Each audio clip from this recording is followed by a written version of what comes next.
मैं आपको अपने थोड़े से अपने बारे में बताना चाहूंगा। आप में से कुछ नए लोग होंगे जो शायद नहीं जानते हो।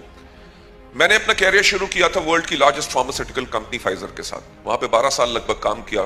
कंपनीज को कैसे चलाया जाता है वो एक्सपर्टीज जो है मैंने वहां से लिया। एक चीज का ज्ञान वहां पे हो गया था कि कोई भी व्यक्ति कभी कंपनी से बड़ा नहीं हो सकता।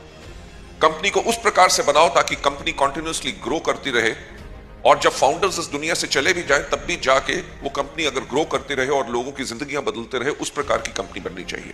राइट। ट्रेनिंग मेरा एक पैशन था।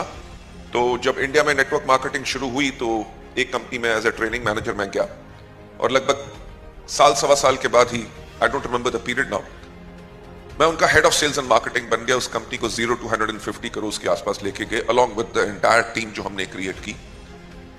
आई लेफ्ट दैट कंपनी, एक और कंपनी में वाइस प्रेसिडेंट गया। साल 1.5 साल के बाद उस कंपनी को भी छोड़ा। Then I joined a company in Malaysia, Kuala Lumpur में, जो उस टाइम पे 2002 के अंदर मलेशिया सिंगापुर बने में नंबर 1 नेटवर्क मार्केटिंग कंपनी थी। वहां पे कुछ समय रहा। वहां पे नेटवर्क मार्केटिंग के पोटेंशियल को देखा कि इसकी पावर क्या है। मैंने ऐसे लोगों से मिला जो 10 साल पहले ट्रक ड्राइवर थे और 10 साल के बाद उनकी पर मंथ की आमदनी 1.5 करोड़ रुपया पर मंथ थी। मैंने उस इंडस्ट्री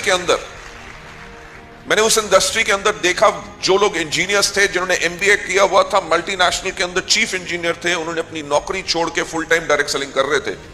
और ऐसे बहुत लोगों से मिला जिनकी आमदनी महीने में 35 लाख रुपए से लेकर 75 लाख रुपया थी।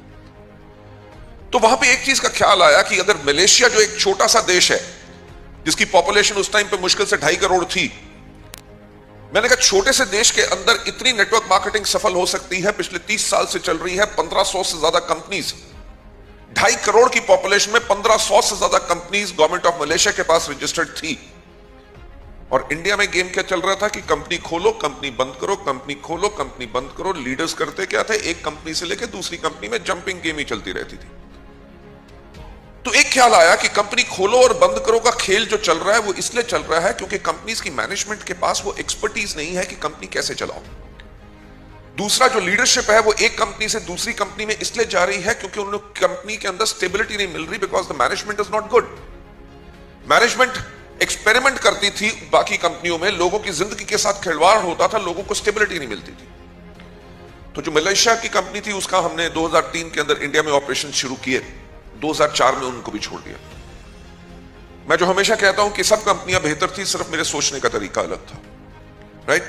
मेरा हमेशा एक सोच रहती थी कि किसी भी कंपनी को अगर कोई बड़ा बनाता है तो उस कंपनी के डिस्ट्रीब्यूटर्स जो है वो उस कंपनी को बड़ा बनाते हैं।